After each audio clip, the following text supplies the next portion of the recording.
네, 우리는 계속해서 출애굽기의 말씀을 함께 나누고 있습니다. 제가 수차례 강조드렸다시피 출애굽기는 모세라고 하는 사람의 이야기가 아니라는 말씀을 드렸습니다. 모든 성경에 출애굽기뿐만 아니라 하나님께서 성경 기록에 전면적으로 등장하지 않으실 때에도 하나님께서 어떠한 이야기들을, 어떠한 일들을 그 성경의 역사 속에서 혹은 말씀을 통하여서 우리에게 주시는가, 우리에게 역사해 주시는가 하는 부분에 대해서 계속해서 나누고 있습니다. 여호와 하나님이라고 하는 이름이 오늘 본문을 나누는 요 시점까지 등장하고 있지 않아요.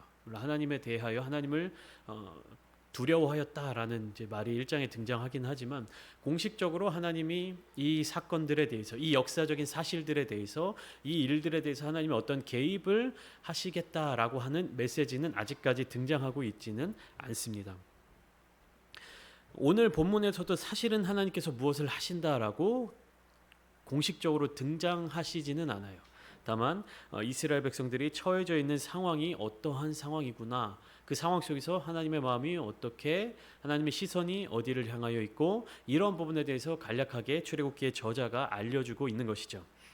우리가 쉽게 생각할 때 이 출애굽기라고 하는 이야기의 주인공을 모세라고 이야기하기가 쉽습니다. 그렇게 생각하기가 쉽습니다. 실질적으로 출애굽기 안에서 가장 많은 역할을 하는 것, 가장 자주 등장하는 것, 또 가장 큰 역할을 감당하는 사람이 바로 모세이기 때문입니다. 그러나 우리가 분명하게 알아야 될 사실은 출애굽기라고 하는 이 이야기 속에서 모세가 많이 등장한다고 해서 이 성경 속의 주인공이 모세가 될 수 없다는 사실입니다. 이 말은 무슨 말이냐면 이 출애굽기라고 하는 성경이 모세의 어떤 행동이라든지 모세의 기준이라든지 모세의 어떤 선택이라든지 모세의 결정이라든지 하는 부분들에 있어서 하나님의 뜻, 하나님의 말씀, 이스라엘 백성들의 길, 그들의 선택이 결정될 수 있다는 사실이 아닙니다. 그러니까 쉽게 말씀드리면 무슨 말씀이냐면 모세가 바로 앞에 나가서 혹은 모세가 애굽을 탈출하는 과정 속에서 선택한 행동과 말과 어떠한 기적과 이적을 베푸는 모습들이 나타나죠. 모세가 한 것 같아요. 모세가 기적을 베푼 것 같아요. 모세가 큰 일을 행한 것 같습니다. 겉으로 드러나 보일 때는 그래요. 하지만 그 모세의 행동, 모세의 기적, 어떤 모세의 지도력 그 뒤에 역사하시는 분이 누구시다라는 사실을 우리가 알고 있어야 된다는 말씀입니까? 하나님께서, 그러니까 여호와 하나님께서 이 모세를 통하여 이스라엘 백성들을 구원해 나가는 스토리지, 모세가 대단한 신적 능력을 가지고 영웅적인 면모를 가지고 이스라엘 백성들을 애굽 땅에서 이끌고 나오는 이야기가 아니라는 사실입니다. 근데 우리가 성경 통독을 하고 쭉 성경의 이야기 혹은 말씀을 들을 때 자칫 잘못 생각하게 되는 경우가 무엇이냐면, 이 성경 속에 나오는 이 인물이 얼마나 대단한 사람인가, 이 성경 속 인물이 얼마나 훌륭한 사람인가, 얼마나 능력 있는 사람인가 하는 생각을 가지기 쉽다는 것입니다. 이것은 저와 여러분들이 잘못됐다라고 하는 것이 아니라 어떠한 표면적으로 드러나는 이야기를 그대로 받아들일 때 쉽게 나타나는 모습이요. 창세기에서 우리가 계속 나누었죠. 믿음의 조상들의 이야기. 아브라함이 하나님을 만났습니다. 여호와 하나님께서 아브라함을 찾아가 주셨죠. 아브라함이 믿음의 조상으로서 정말 담대한 결단을 내리고 결정을 내리고 아버지의 집을 떠나고 본토 친척 아비 집을 떠나서 하나님께서 명하신 그곳으로 갔습니다. 그럼 우리가 생각하는 건 무엇이냐면 이 아브라함이 얼마나 용기 있는 사람이냐, 이 아브라함이 얼마나 믿음이 있는 사람이냐, 얼마나 믿음이 좋은 사람이기에 또 아들 이삭을 제단 위에 놓고 제물로 바치는 그 일을 결단하고 시행할 수 있느냐라고 생각할 수 있습니다.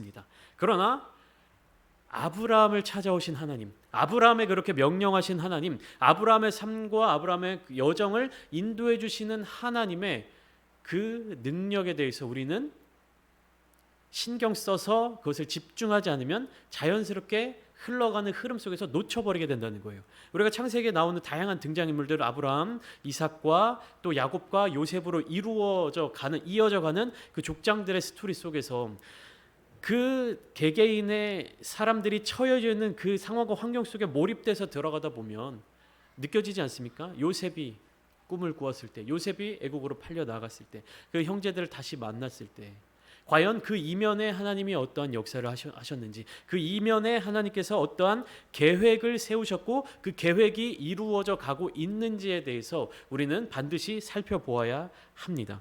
출애굽기에서도 마찬가지로 모세라고 하는 이 인물이 굉장히 위대한 이야기로 그려지고 있지만, 이 모세라는 인물을 세우시고 찾아가시고 또 이스라엘 백성들의 구원을 위해서 예비해 두신 그 하나님의 마음, 하나님의 계획을 우리가 출애굽기를 쭉 이어서 묵상해 나가는 그 과정 속에 이런 연습들을 해보려고 하는 거예요.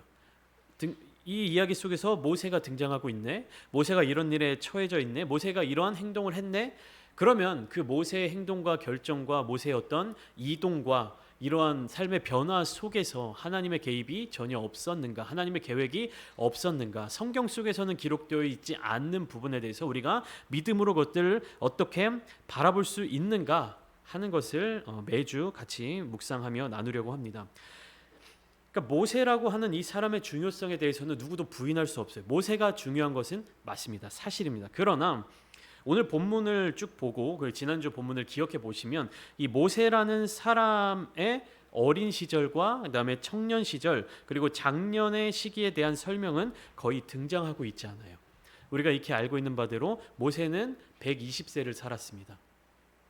근데 모세 인생이 이렇게 3등분 되어 있잖아요. 그래서 0세부터 40세까지 애굽에서의 왕자로서 살았던 삶, 그리고 40세부터 80세까지 미디안 땅에서 살았던 삶, 그리고 80세에 애굽으로 다시 돌아와서 바로 앞에 나아가서 이스라엘 백성들을 구원해내서 가나안 땅 앞까지 이끌고 가는 그 구원자의 역할을 하는 인생을 보았을 때, 우리가 생각할 때 이 모세라는 사람이 주인공이면 어때야 됩니까? 우리가 일반 위인전을 살펴보더라도, 위대한 사람들의 위인전을 살펴보더라도 어린 시절의 이야기도 구체적으로 얼마나 이 사람이 영웅적인 면모를 지녔는지, 또 점차 자라나면서 어떠한 일들을 겪었고 어떠한 과정들을 겪어서 이 사람이 영웅적인 면모를 지니게 되었는지에 대해서 쭉 구체적으로 세세하게 기록하는 것을 알 수가 있습니다.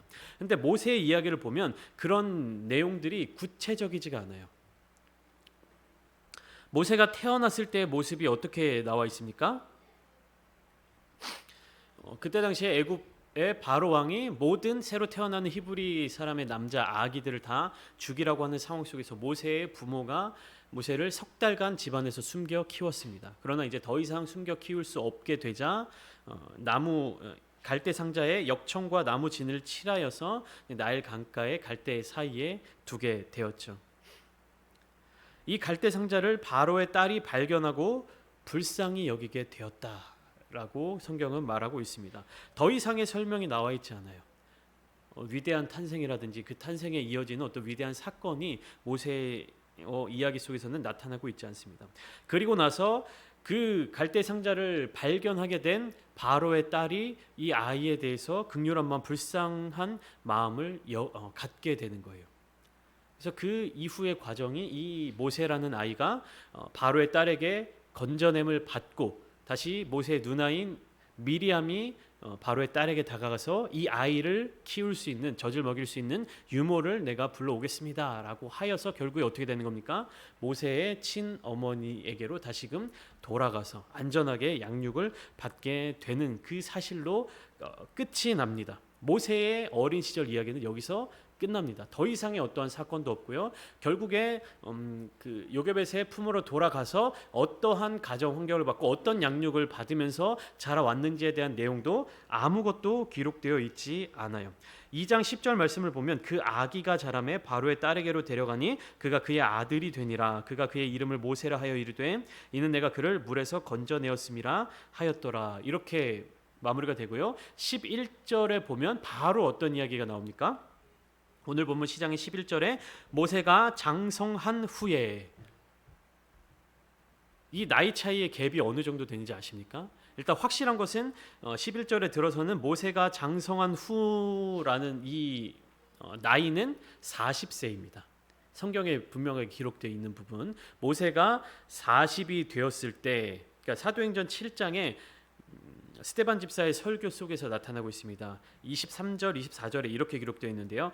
나이가 40이 되매 그 형제 이스라엘 자손을 돌볼 생각이 나더니 한 사람이 원통한 일 당함을 보고 보호하여 압제받는 자를 위하여 원수를 갚아 애굽 사람을 쳐 죽이니라. 그러니까 출애굽기에서는 40이 되었다라는 말이 나와 있지 않지만 사도행전 7장의 스데반 집사의 설교를 통해서 모세가 40세 되었을 때에 이 일이 일어났구나.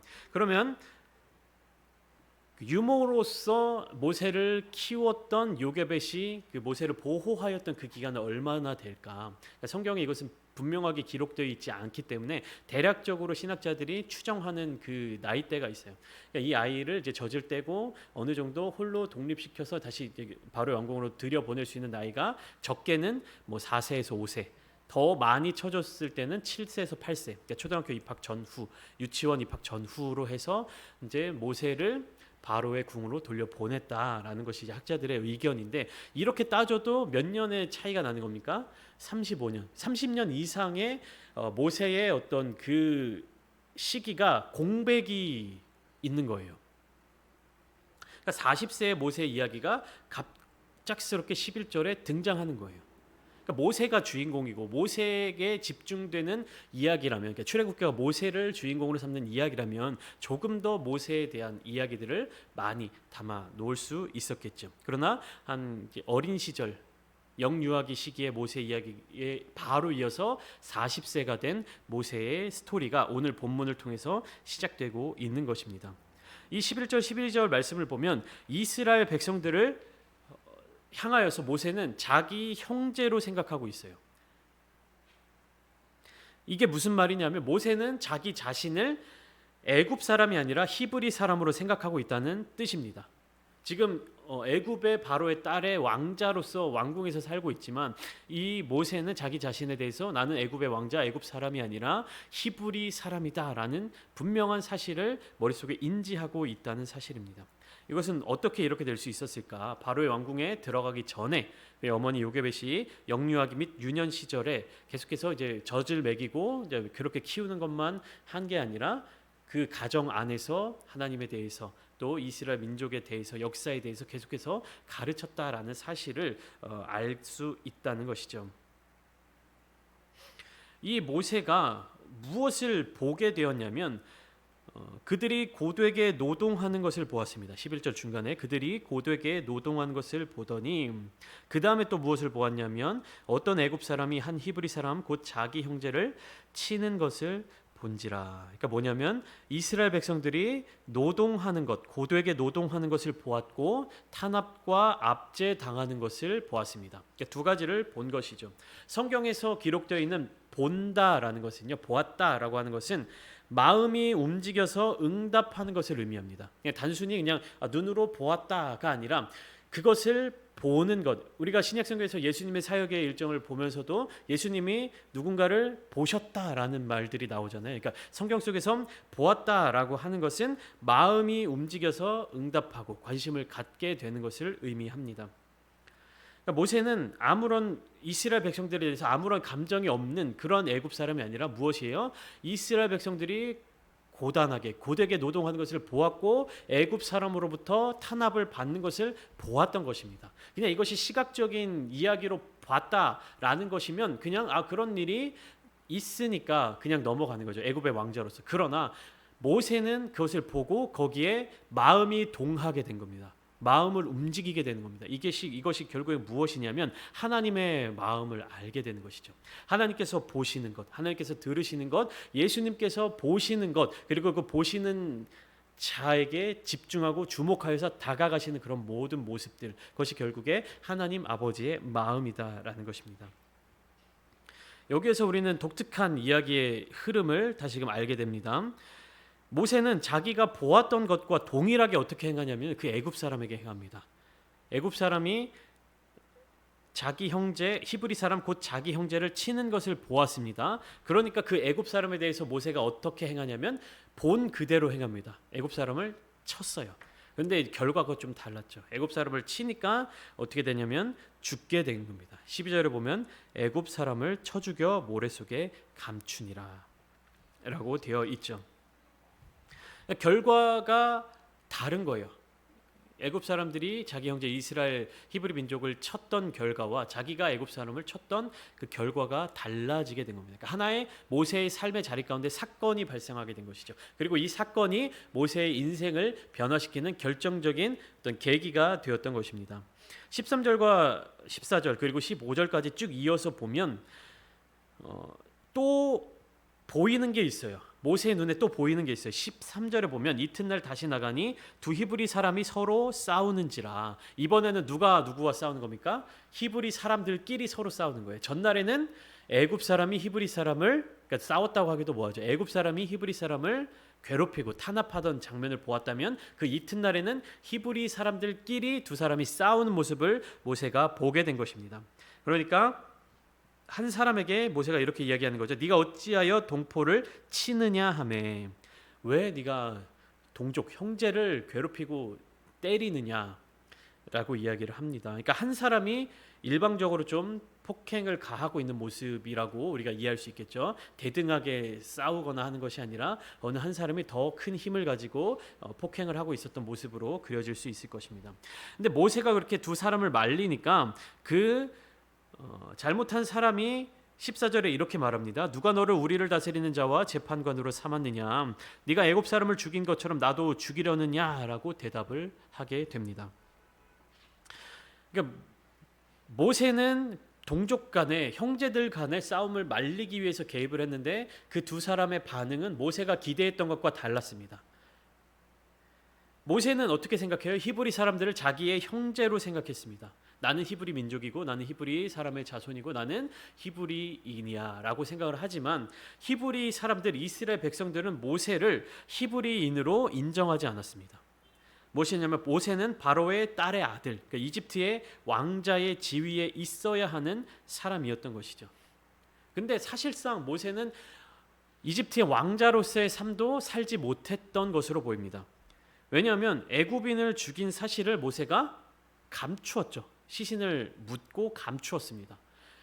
한 제국의 한 왕국의 왕자라고 하면 어떤 한 사람을 죽이는 일이, 물론 그 죽이는 일이 쉽지는 않겠지만 죽이고 난 이후에 죄를 받을 일이 없겠죠. 왕이 누군가를 죽일 때, 왕자가 누군가를 죽였을 때 그 사람의 잘못을 부각시키지 죽인 어떤 왕에 대한 죄를 물을 수 있는 사람은 없을 것입니다. 근데 이제 모세는 어떻습니까? 내가 애굽 사람을 죽이고 나서 이것이 탄로날까봐 겁이 나서 모래 속에 감추어 두었죠.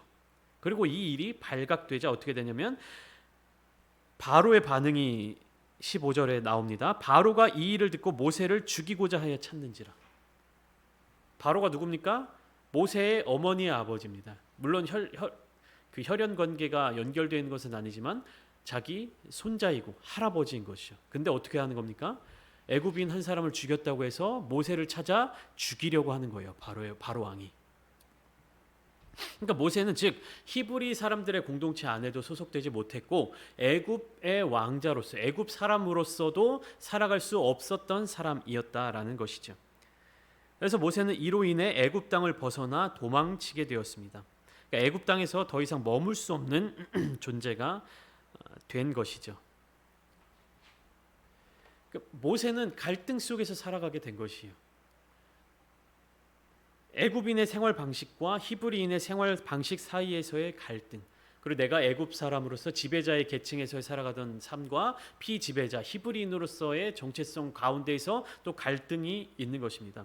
내가 누구인지를 잘 모르고 있는 것이고 내가 누구인지를 알고 싶어하는 것이고 내가 과연 어디에 소속되어 있어야 하는 사람인지, 내가 무슨 일을 행해야 되는 사람인지, 또 더 나아가서 내가 누구를 의지하며 살아가야 하는지에 대해서 아무것도 발을 디디고 마음을 둘 수 있는 곳이 없었던 것입니다.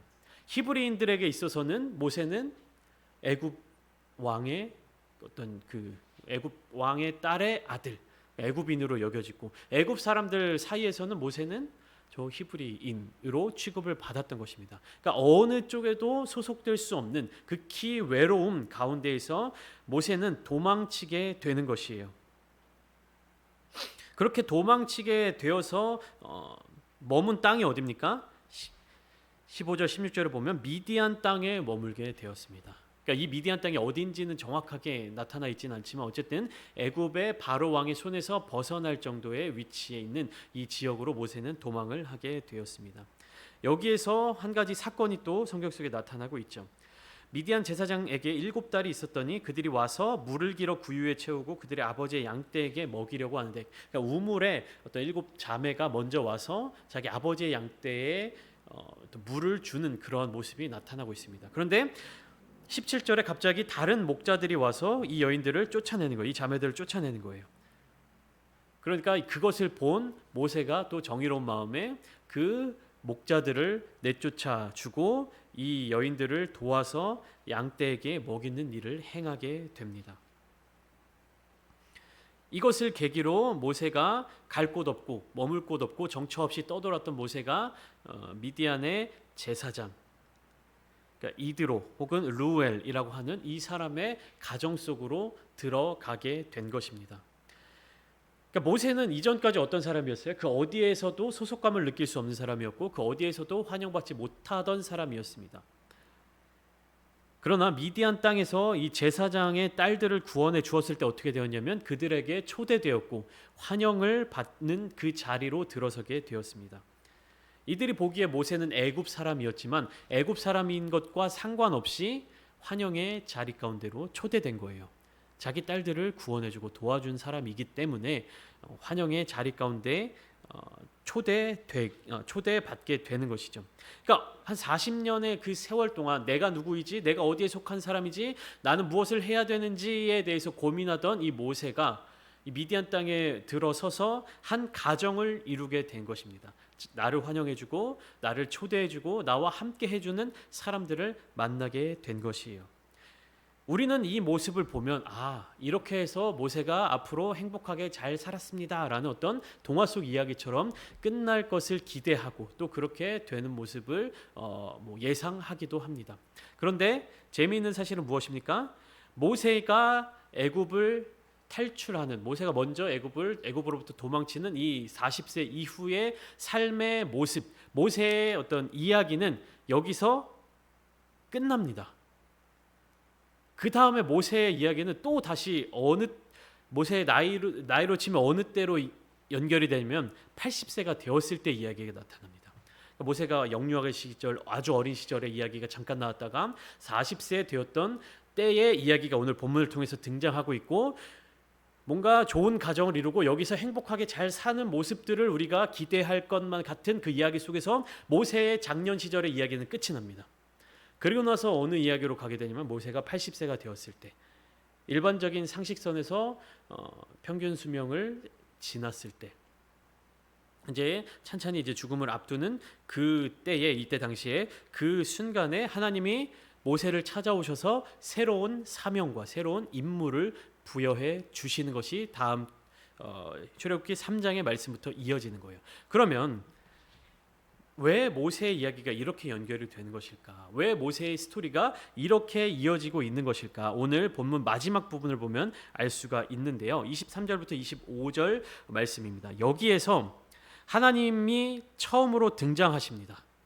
하나님이 직접 무엇인가를 행하신 것은 아니지만 하나님의 마음, 하나님의 생각, 하나님의 그 모습이 등장하고 있는데요. 뭐냐면 23절, 여러 해 후에 애굽 왕을 죽었고 이스라엘 자손을 고된 노동으로 말미암아 탄식하며 부르짖으니 그 고된 노동으로 말미암아 부르짖는 소리가 하나님께 상달된지라. 이스라엘 백성들의 그 고통, 부르짖는 소리가 하나님께 상달된 것입니다. 그리고 24절, 하나님이 그들의 고통 소리를 들으셨어요. 하나님 먼저 들으셨습니다. 그들의 목소리에 관심을 가지고 목소리를 들으셨어요. 모세가 보았던 것처럼 하나님은 들으셨습니다. 먼저.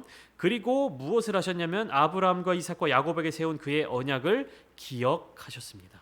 하나님께서 세우신 그 약속, 그것을 기억하신 것입니다.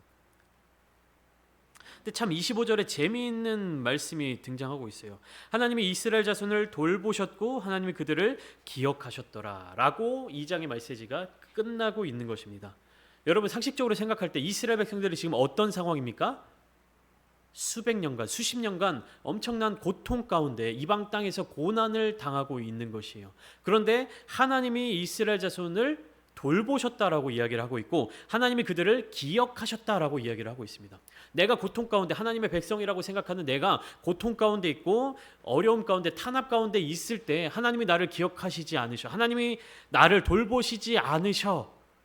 하나님이 나를 버리셨어라고 이야기를 할 수 있는 그 상황 속에서 하나님은 어떻게 하고 계셨다라는 것입니까? 이스라엘 자손들을 돌보셨고 하나님이 그들을 기억하셨다라는 것입니다. 이것이 우리가 성경을 바라볼 때 하나님의 시선으로 바라보는 것과 인간의 시선으로 바라보는 것을 구분해야 되는 중요한 이유가 되는 것이에요. 이스라엘 민족들은 지금 애굽 왕의 노예로서 포로로서 고된 노동과 억압된 생활을 하고 있지만 하나님께서는 이스라엘 백성들을 분명하게 돌보셨습니다. 그리고 하나님은 기억하셨어요.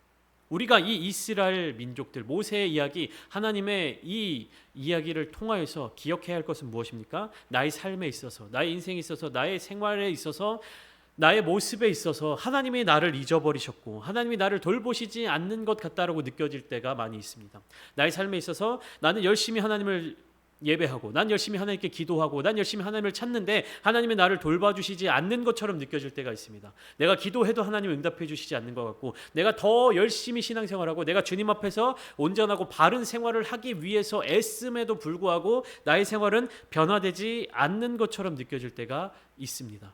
그러나 우리가 분명히 믿음으로 바라봐야 될 사실은 무엇이냐면 하나님이 우리를 못 보시고 계시는 것이 아니에요. 하나님께서 우리의 기도를 듣지 않으시는 것이 아닙니다. 하나님이 우리를 기억하지 못하시는 것이 아니라는 사실입니다. 우리의 삶의 모습이 연약하고 어렵고 힘들고 괴로움과 고통 가운데 있다 할지라도 하나님은 우리를 기억하시고 하나님은 그 어떠한 상황 속에서도 우리를 돌보아 주시고 계신다는 사실입니다. 오늘 이 시간 함께 기도하실 때에 우리의 간절한 심령을 가지고 우리의 연약함을 다 내어놓고 하나님, 우리가 하나님을 끝까지 신뢰할 수 있기를 원합니다. 하나님의 역사의 자리 가운데 우리가 동참하기를 원합니다. 나의 기준에 나의 생각에 세상적인 기준에 있어서 하나님이 나를 버리신 것 같고 하나님이 나의 기도를 들으시지 않은 것 같다고 느껴질 그 순간에도 하나님 우리를 기억하시고 우리를 돌보아 주셨다는 그 믿음을 가지고 기도하며 나아갈 때 하나님 나의 삶을 위하여서 하나님이 일하시는 것이 아니라 하나님의 사역을 위하여서 나의 삶을 드릴 수 있는 그런 믿음의 백성들, 믿음의 자녀들이 되게 하여 주시옵소서. 그런 간절히 기도드리는 자리 가운데 하나님의 놀라우신 응답과 축복과 사랑을 누리시는 저와 여러분들이 다 되시기를 주님의 이름으로 축원합니다.